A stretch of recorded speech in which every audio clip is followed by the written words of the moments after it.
Vous allez entendre une série d'enregistrements audio. Chaque enregistrement est joué une seule fois. Pour chaque extrait, répondez à la question correspondante en choisissant la bonne réponse parmi les options proposées.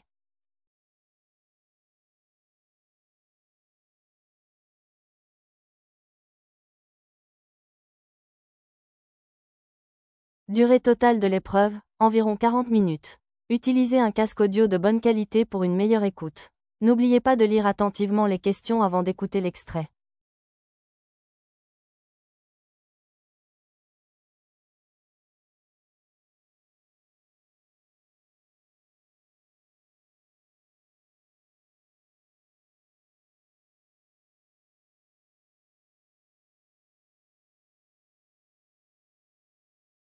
Vous allez entendre une courte conversation entre deux personnes.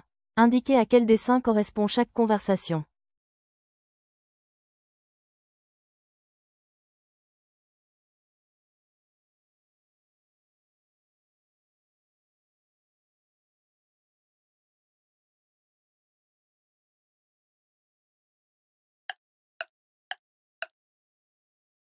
Tu sais où sont les clés? Oui, elles sont dans ton sac. Ah, merci. Je croyais les avoir laissées sur la table. Pas de souci, je les ai rangées ce matin.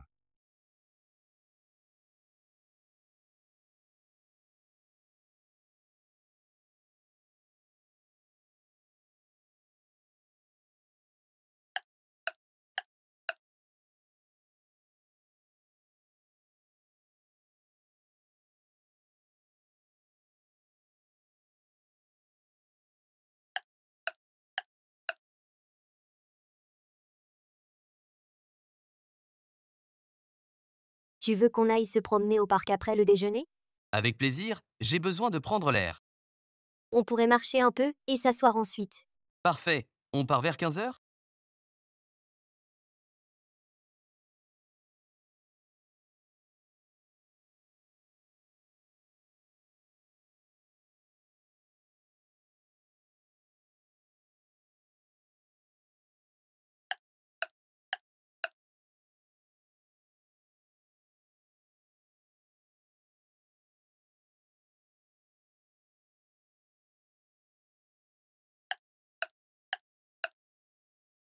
Tu as vu mes gants de jardinage? Oui, je les ai laissés près du potager. Parfait. Je dois planter les tomates avant la pluie. Tu veux que je t'aide à arroser après?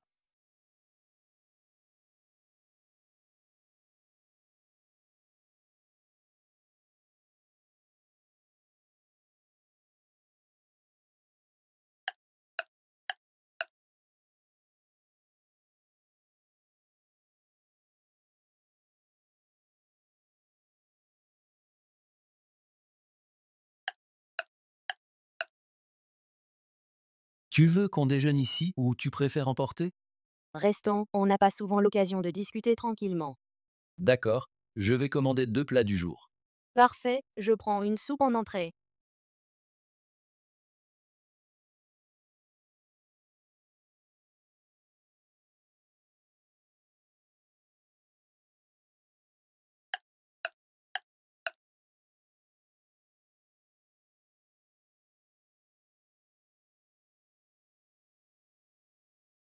Vous allez entendre des annonces diffusées dans un lieu public.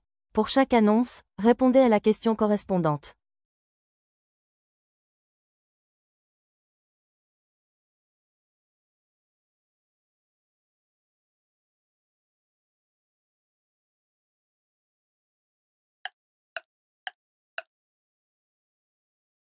Chers résidents, en raison de plaintes répétées, la ville suspend les travaux de construction générant des nuisances sonores entre 20 heures et 8 heures. Cette mesure prend effet dès ce soir, et ce, jusqu'à nouvel ordre. Merci de votre compréhension.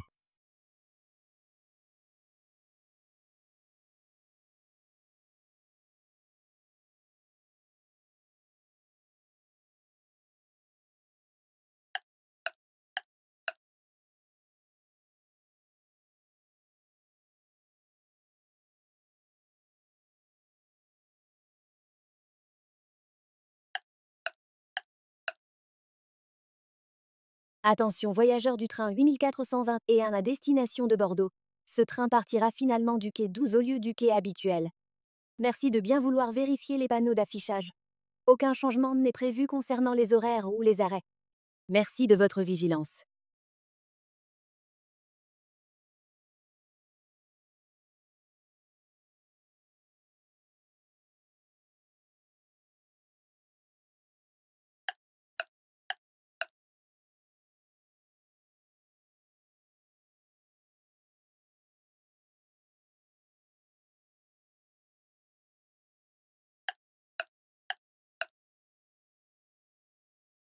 En raison d'une opération de maintenance technique, plusieurs stations de vélo partagées seront inaccessibles ce week-end. Nous vous invitons à consulter la carte interactive pour connaître les points A encore disponibles. Le service devrait revenir à la normale dès lundi matin. Merci de votre compréhension.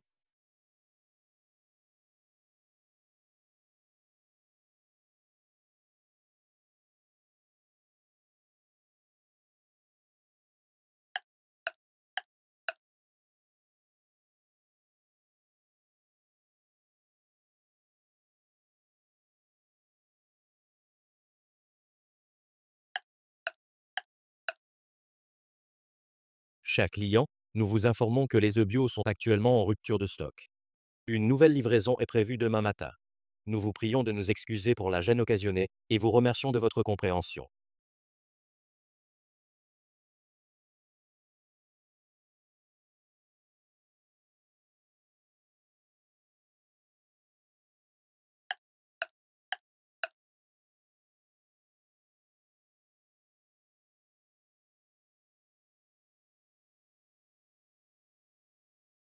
Vous allez entendre des messages diffusés sur un répondeur téléphonique. Pour chaque message, répondez à la question correspondante.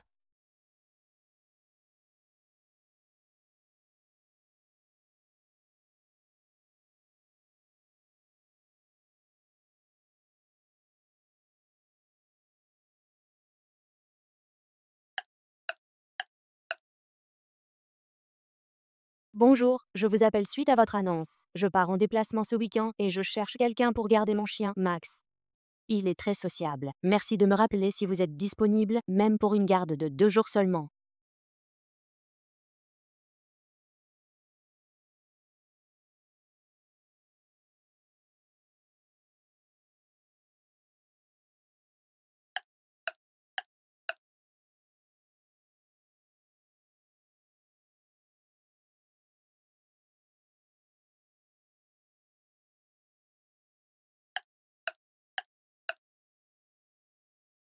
C'est la maman de Thomas.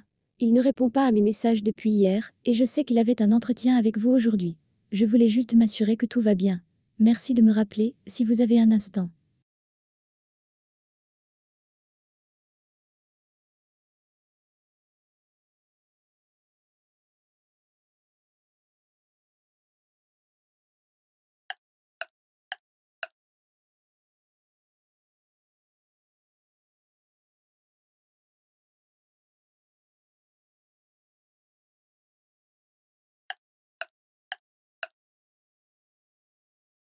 Salut, c'est moi. Juste pour te rappeler que mamie arrive à 17h15 en gare centrale. Tu peux aller la chercher? Elle aura une valise rouge. Elle t'attendra près de la sortie nord, comme d'habitude. Merci encore, elle compte sur toi.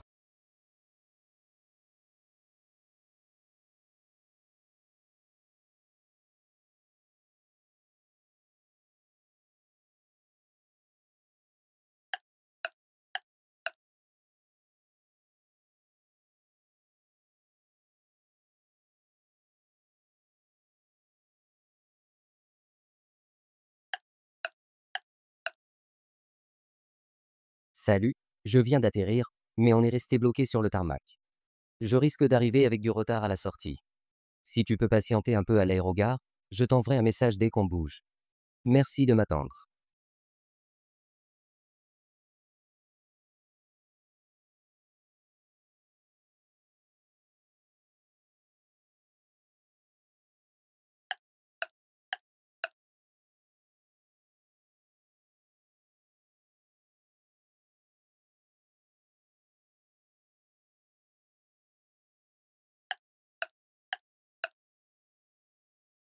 Bonjour. J'ai pris l'un de vos taxis ce matin vers 9 heures depuis la gare Montparnasse. Je crois avoir oublié mon sac noir sur la banquette arrière. Pouvez-vous vérifier avec le chauffeur, s'il vous plaît? Mon numéro est le 06. Merci.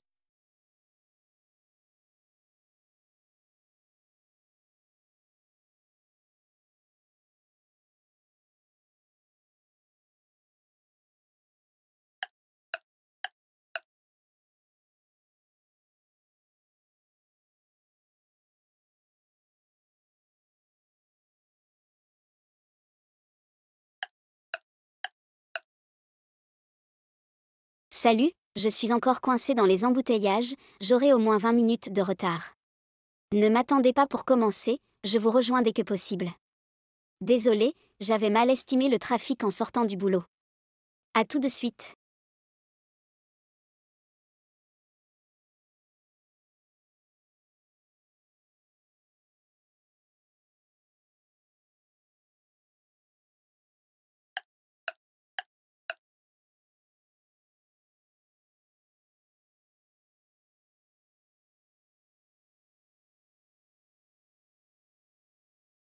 Vous allez entendre 3 personnes répondre à la question suivante. Pensez-vous qu'il faudrait limiter l'usage des téléphones portables dans les transports en commun? Indiquez si la personne interrogée, A, est totalement favorable à une limitation. B, est partiellement favorable. C, est opposée à cette idée. D, ne se prononce pas clairement.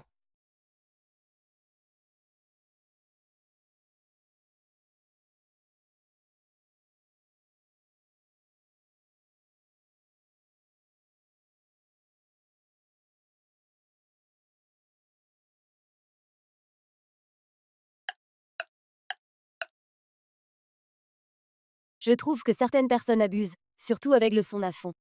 Ce serait pas mal d'imposer quelques règles, surtout aux heures de pointe. Donc oui, une certaine limitation me paraît justifiée.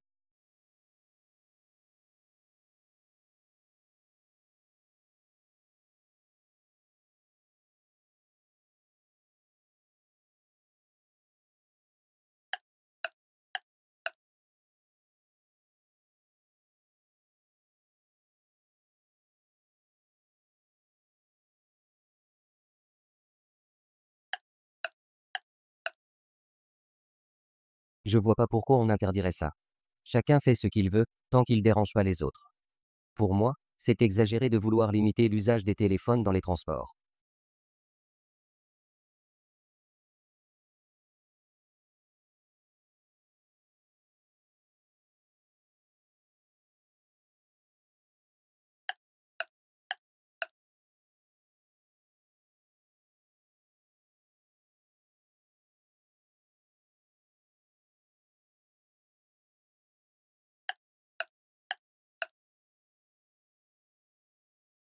À vrai dire, je n'ai pas vraiment d'avis. Je ne prends presque jamais les transports en commun, donc je ne suis pas vraiment concernée. Je suppose que ça dépend des situations.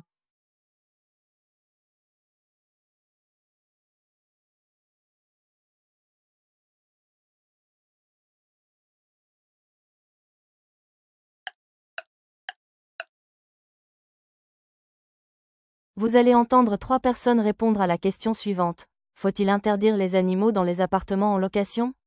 Indiquez si la personne interrogée, A, est totalement d'accord. B, est moyennement d'accord. C, n'est pas d'accord. D, n'a pas d'avis sur la question.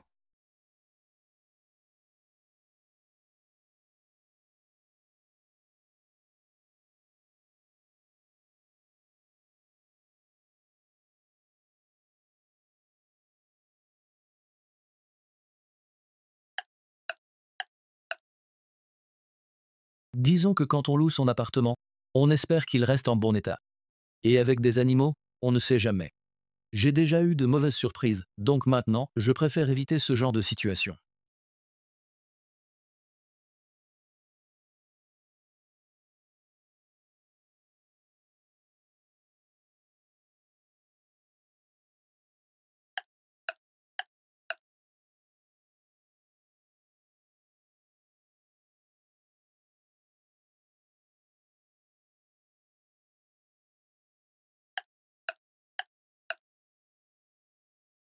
Je comprends les inquiétudes des propriétaires, mais interdire systématiquement, Je trouve ça un peu excessif. Tout dépend de l'animal, du locataire, de l'immeuble. Ce serait mieux de voir au cas par cas.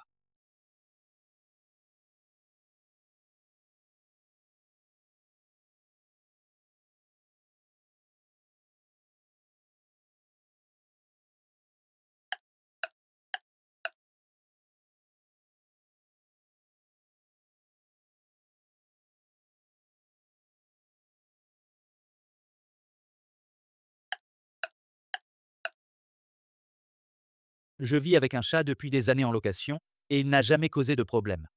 Si les gens sont responsables, je ne vois pas pourquoi on leur refuserait ce droit.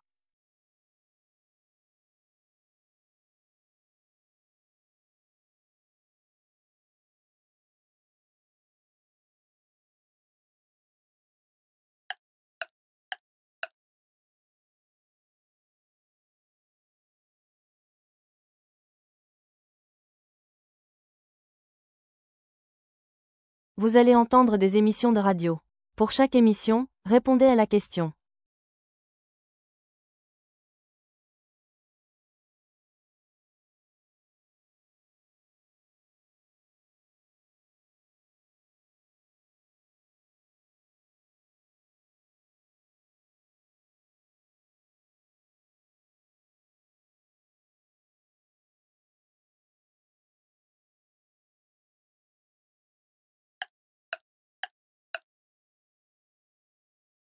Peut-on vraiment converser avec une personne décédée?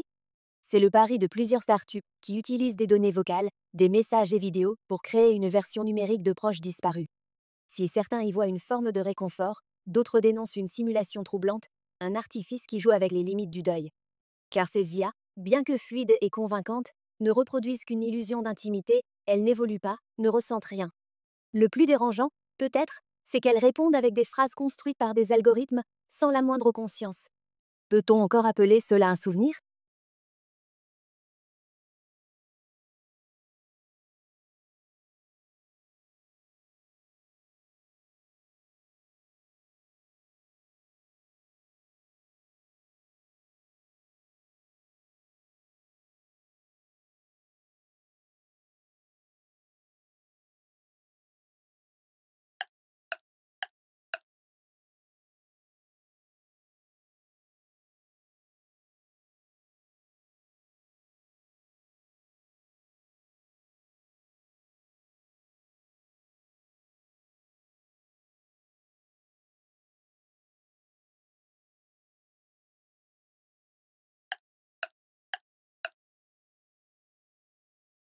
Il y a une tendance croissante à prescrire des médicaments là où la parole suffirait peut-être.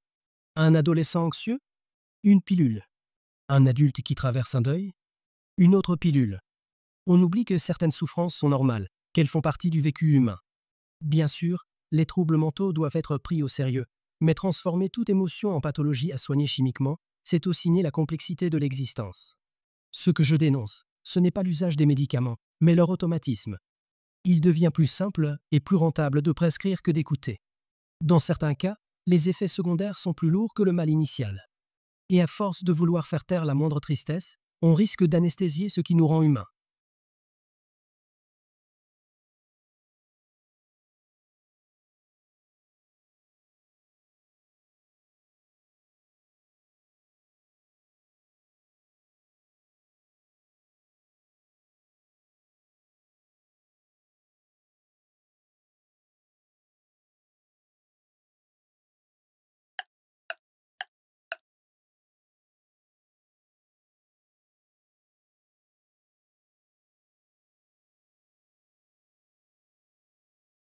Vous allez entendre des extraits d'interviews.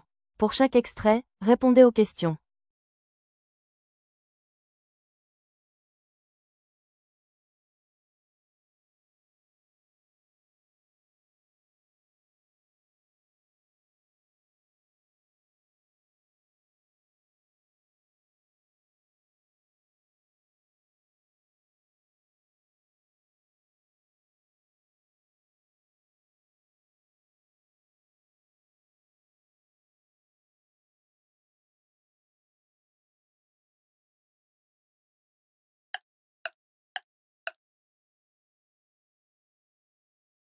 Vous êtes traductrice littéraire depuis plus de 20 ans. Comment percevez-vous l'arrivée de l'intelligence artificielle dans votre métier? C'est à la fois fascinant et inquiétant. L'IA peut traduire rapidement des textes simples, informatifs, mais dès qu'on entre dans la nuance, le rythme, le style, elle se perd. Traduire un roman, ce n'est pas convertir des mots, c'est faire résonner une voix, une culture. Les algorithmes manquent encore d'intuition, de sensibilité. Vous y voyez une menace? Plutôt une transformation. Certains éditeurs utilisent déjà des pré-traductions automatiques que l'on retravaille ensuite. Cela réduit nos délais, mais aussi notre marge créative. Et puis, il y a un risque réel d'uniformisation des styles. Je crains qu'à force de chercher la rentabilité, on sacrifie la richesse du langage.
Vous organisez des retraites silencieuses en pleine ville. Un concept étonnant. Pourquoi ne pas choisir la nature? Justement parce que le défi est plus grand. Trouver le silence à la campagne, c'est simple. Mais faire l'expérience du calme intérieur au cœur du bruit quotidien, c'est un exercice bien plus transformateur. Et en quoi consistent ces retraites? Les participants passent 2 jours sans téléphone, sans parole, sans distraction. Ils méditent, écrivent, observent. Ce n'est pas une fuite, mais un retour à soi. La ville continue autour, mais eux apprennent à ne pas y réagir. Ce n'est pas frustrant? Au début, oui. Mais ensuite, on remarque des choses qu'on ne perçoit jamais dans le vacarme. Le silence n'est pas l'absence de son, c'est l'espace qu'on crée pour entendre autre chose.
Vous travaillez sur une technologie qui permettrait d'enregistrer les rêves.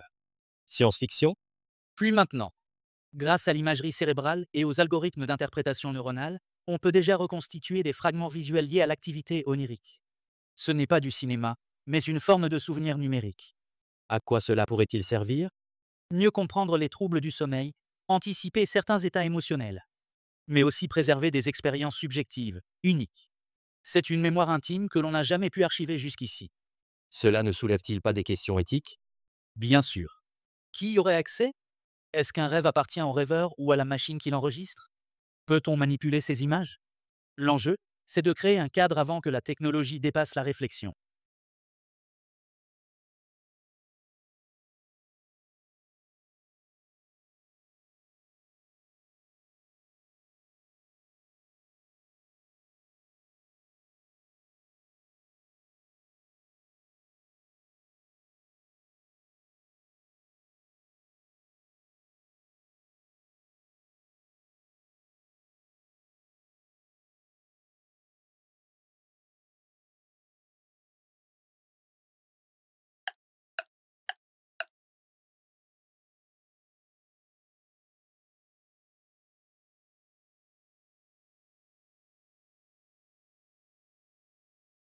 Vous allez entendre un reportage. Écoutez bien et répondez aux questions.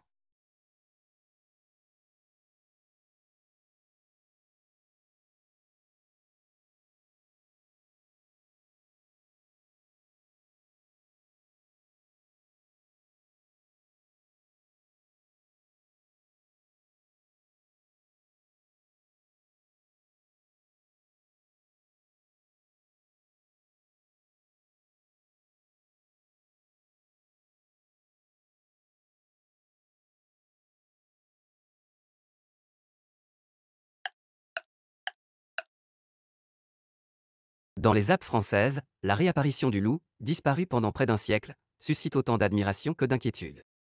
Le loup est revenu naturellement depuis l'Italie dans les années 1990. C'est une preuve que certains écosystèmes se régénèrent.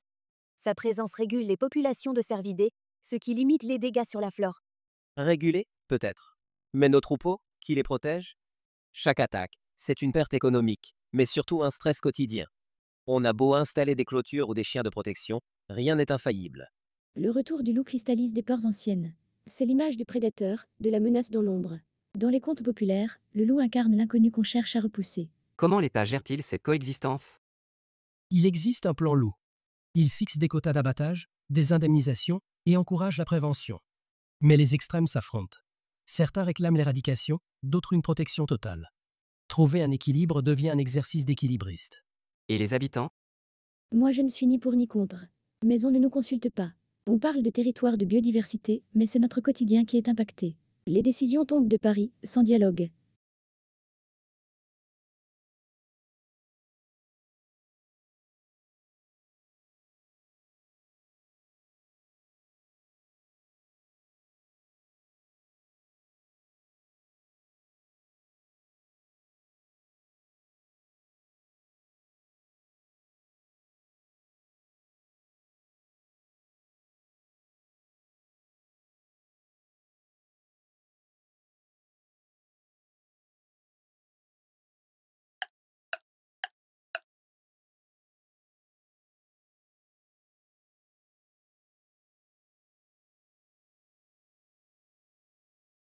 Vous allez entendre 10 documents divers.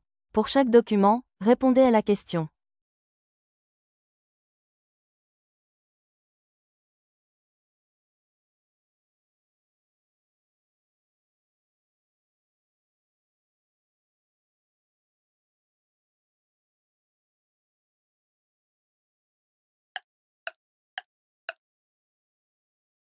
À Paris, un tiers des habitants n'a pas accès à un espace vert à moins de 10 minutes de chez eux. C'est ce que révèle une étude menée par l'Observatoire urbain. Le manque d'arbres, de parcs ou de simples bancs ombragés nuit à la santé mentale, à la qualité de l'air et au lien social. Certaines communes testent désormais des îlots végétalisés temporaires, quelques arbres plantés pour l'été, des fontaines mobiles et même des bacs de potager libre-service. Ces initiatives restent ponctuelles, souvent symboliques. Le vrai défi, selon les urbanistes interrogés, reste la réappropriation collective de l'espace public dans une ville déjà saturée par la voiture.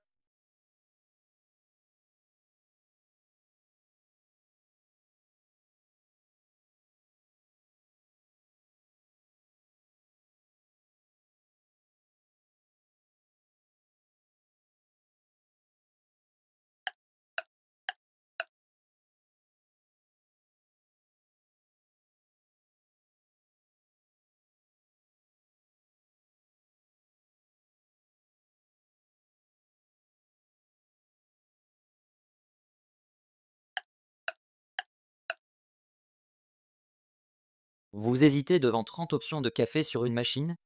C'est la même logique qui fatigue les cadres en entreprise. On parle de fatigue décisionnelle.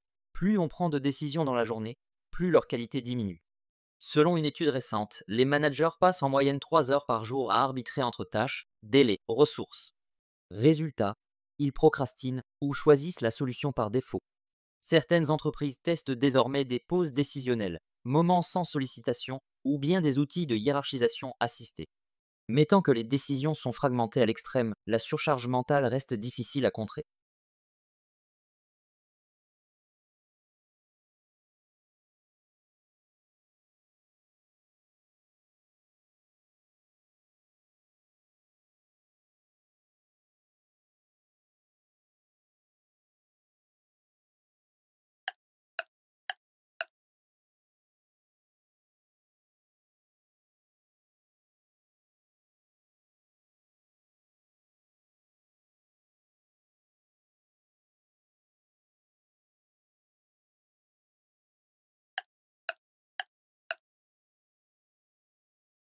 Dans plusieurs villes canadiennes, de nouvelles bibliothèques ouvrent, sans un seul livre papier.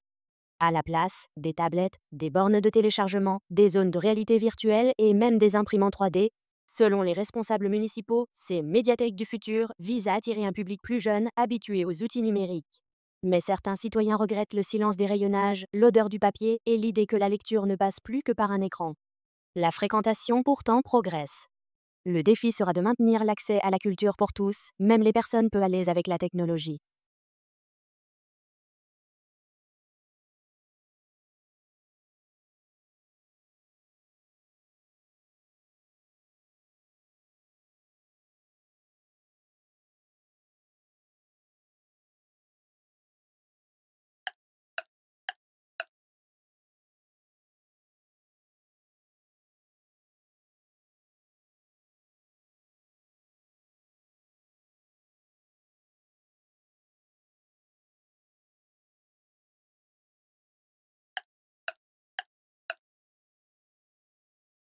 À Tokyo, un nouveau concept séduit les amateurs de calme.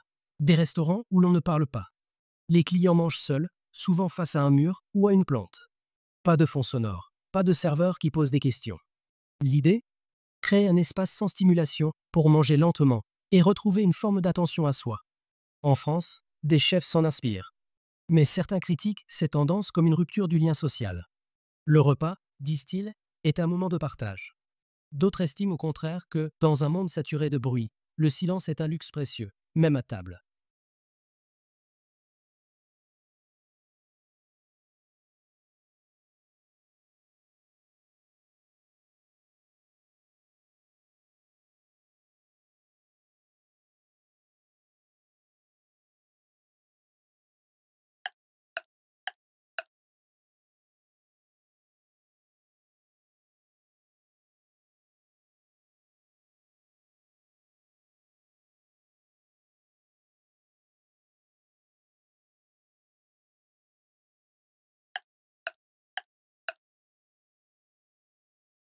Pendant des décennies, porter un vêtement rapiécé était mal vu. Aujourd'hui, c'est presque une revendication. Le visible mending, ou réparation apparente, connaît un succès croissant, surtout chez les jeunes urbains. On ne cache plus les trous, on les entoure de broderies colorées. Pour beaucoup, c'est une façon de lutter contre la mode jetable, de prolonger la vie des habits, mais aussi d'exprimer sa créativité. Des marques commencent à intégrer ce style dans leur collection. Reste que certains y voient une simple tendance esthétique, déconnectée de la vraie urgence écologique.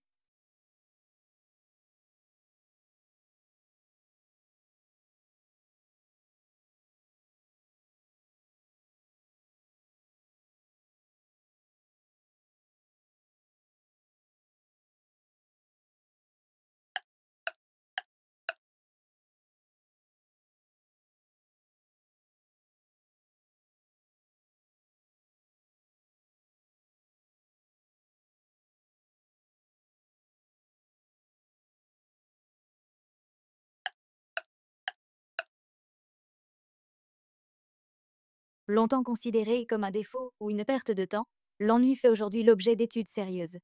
Des chercheurs en psychologie cognitive ont observé que les personnes soumises à des tâches monotones avaient ensuite davantage d'idées originales que celles constamment sollicitées. L'ennui pousse à l'exploration intérieure, à la recherche de stimulation mentale autonome. Il joue un rôle d'incubateur pour la pensée créative. Dans un monde saturé de distractions numériques, certains experts vont jusqu'à conseiller des plages d'ennui dans l'emploi du temps des enfants. Il ne s'agit pas de priver, mais de laisser de l'espace au vide fertile.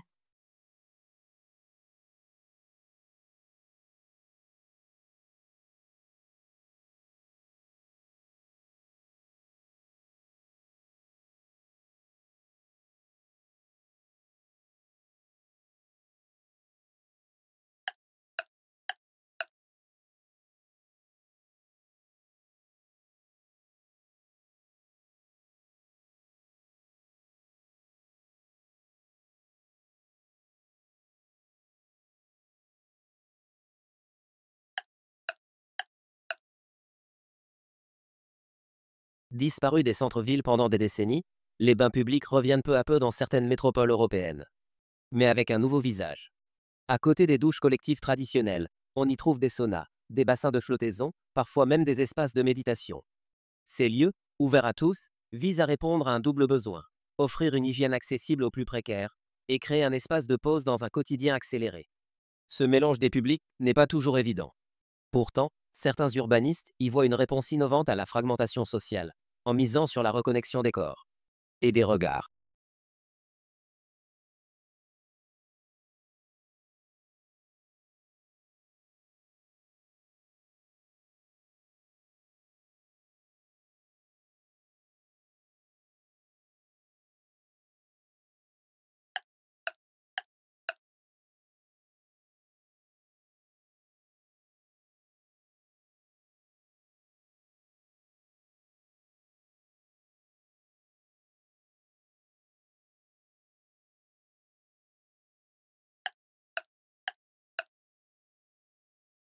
Une récente étude de bioacoustique révèle que dans certaines grandes villes, les sons naturels, chants d'oiseaux, bruissements de feuilles, ruissellement d'eau, sont désormais couverts à plus de 90% par des bruits mécaniques.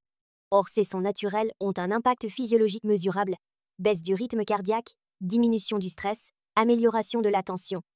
Des chercheurs travaillent donc à intégrer des corridors sonores dans les plans d'aménagement urbain. Fontaines publiques, végétation absorbante, refuges sonores. Ce n'est pas seulement une question de confort, mais d'écologie sensorielle. L'enjeu, affirme-t-il, est de réconcilier le vivant avec l'environnement construit.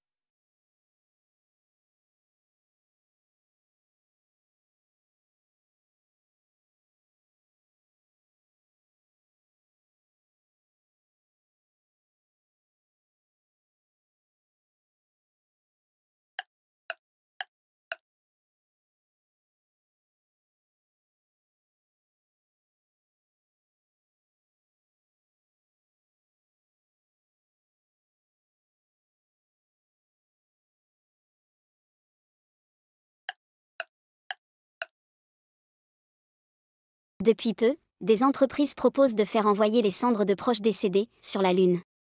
Cette pratique, encore marginale, séduit une clientèle à la recherche d'un hommage éternel. Pour certains, c'est la suite logique de la conquête spatiale, faire du cosmos un territoire personnel, intime. D'autres dénoncent une privatisation de l'espace et une dérive commerciale du deuil. Le coût, les enjeux écologiques, ou encore l'absence de cadre symbolique universel posent question. Peut-on réellement faire son deuil si la sépulture devient inaccessible? Ou faut-il repenser nos rituels à l'ère de la mondialisation et de la conquête spatiale?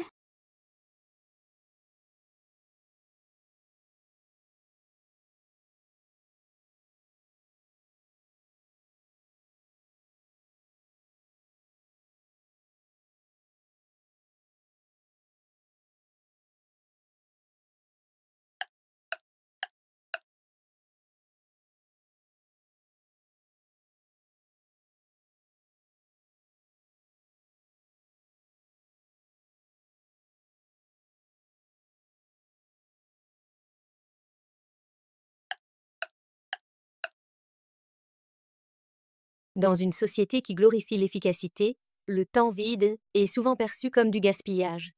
Pourtant, des neuroscientifiques soulignent son rôle dans la consolidation de la mémoire, l'émergence d'idées originales et la régulation émotionnelle. Ne rien faire, ou plutôt s'autoriser à ne pas remplir chaque minute, devient un acte de résistance. Ce n'est pas une pause entre deux tâches, mais un espace sans objectif immédiat. Dans certaines entreprises avant-gardistes, on teste même des zones de vide, sans écran ni stimuli, accessibles à tout moment. Le paradoxe, il faut désormais planifier l'oisiveté. Alors que nos agendas débordent, retrouver des moments inutiles devient un luxe. Et peut-être une forme supérieure d'intelligence.